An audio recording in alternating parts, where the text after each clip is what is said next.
তোমাদের মধ্যে অনেকেই বুঝতে পেরেছো আজ আমি কোন ভিডিও তোমাদের সাথে শেয়ার করছি, কারণ আমি অলরেডি কিন্তু জন্মাষ্টমীর দিন এই ভিডিওটার শর্ট ভিডিওটা কিন্তু পোস্ট করে দিয়েছিলাম।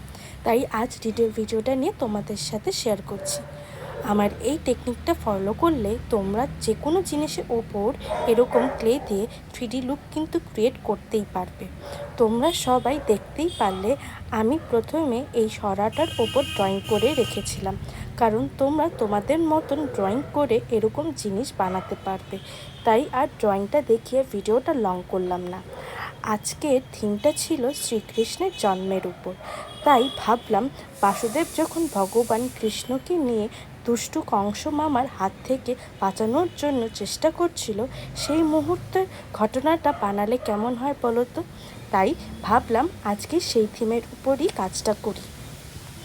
তোমরা সবাই দেখেই নিলে আমি ফার্স্টে মিডিল থেকে শুরু করছি, কারণ মিডিল থেকে শুরু করলে যে কোনো শেপ ক্রিয়েট করতে পারবে। তার সাথে আমি ডিটেলিং নাইফটা দিয়ে ছোট ছোট ফিগারও ক্রিয়েট করে দিচ্ছি, পরে ফিগারগুলো ভালো করে শেপ দিতে পারবো। তাহলে আর মনে রাখবে, মোল্ডেড ক্লে যখন ইউজ করবে তখন তাড়াতাড়ি কাজটা করবে, না হলে কিন্তু ক্লেটা অনেকটা টাইট হয়ে যায় হাওয়া লাগলেই। আচ্ছা, এর মধ্যে একটা কথা মাথায় আসলো, কি অদ্ভুত বলো। আমরা যাকে মানি, যাকে পুজো করি, তার জীবনটা কত কষ্টে কেটেছিল কিছু না করেও। জন্ম হলো ঠিকই, কিন্তু নিজের মা বাবার কাছে থাকতে পারলো না। ভালোবাসলো ঠিকই, আর ভালোবাসাও পেলো ঠিকই, কিন্তু তার সাথে জীবনটা কাটাতে পারলো না। আর সেখানে আমরা সব কিছু পেয়েও কিছু জিনিসের জন্য ভেঙে পড়ি। তাই কখনো ভেঙে পড়ো না। দেখবে যেটা তোমার কাছে আজকে নেই সেটা কালকে তোমার কাছে ঠিকই থাকবে, যদি তুমি সেটা সৎভাবে আর নিষ্ঠাভাবে কাজটা করো। ঠিকই একদিন ফল পাবে। আচ্ছা, এখানে একটা কথা বলেই দিই, তোমরা যদি কোনো লাইট আমার মতো ড্রয়িংয়ে দিতে চাও তাহলে ক্লে ওয়ার্ক করার সময় দিয়ে দেবে, তাহলে পরে আর অ্যাটাচ করার চিন্তা থাকবে না। এখানে দেখে নিলাম আমি কী করে অ্যাটাচটা করে নিলাম। আচ্ছা, এখানে কিন্তু আমার মোটামুটি কমপ্লিট হয়েই গেছে। একটু লাস্টের দিকটা কীরকম খালি খালি লাগছিল বলে আমি সরা সাইড দিয়ে এরকম ময়ূরের পেখম বানিয়ে লাগিয়ে দিব। এই ময়ূরের পেখম বানানো কিন্তু খুবই ইজি, কিন্তু প্রবলেম হয়ে গেছিলো একটু আমার, কারণ অনেকটা টাইট হয়ে গেছিলো কাজ করতে করতে। তাই আমি সবসময় কি করি, এই হার্ডনার আর রেজিনটা সবসময় অল্প অল্প করে নিয়ে মিক্স করি বানাতে থাকি, তাহলে ওয়েস্ট হয় না।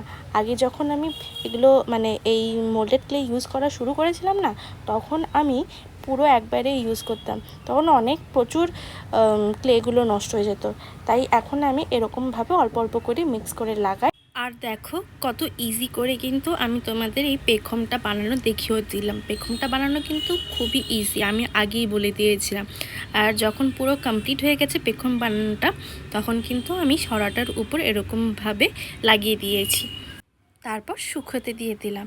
শুকানো হয়ে গেলে তারপর আমি কালার করা শুরু করে দিয়েছি।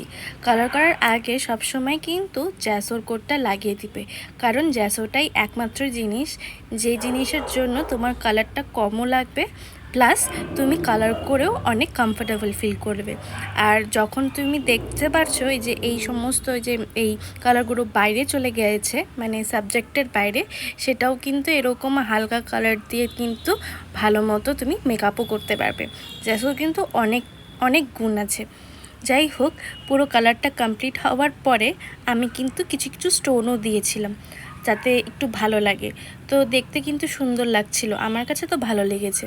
এই যে এরকম স্টোন দিয়ে তারপরে আমি যখন স্টোন দেওয়াটা কমপ্লিট করে দিলাম, তারপরে লাস্টে ফেভিকুইক দিয়ে সমস্ত জায়গায় একটু একটু করে সেট করে দিয়েছি, যাতে এই লাইটটা যাতে কোথাও নড়াচড়া না করে। আর লাস্টের লুকটা এরকম লাগছে। তোমাদের ভালো লাগে তাহলে তোমরা জানো কি কি করতে হবে। আজকের মতো এখানেই, টাটা।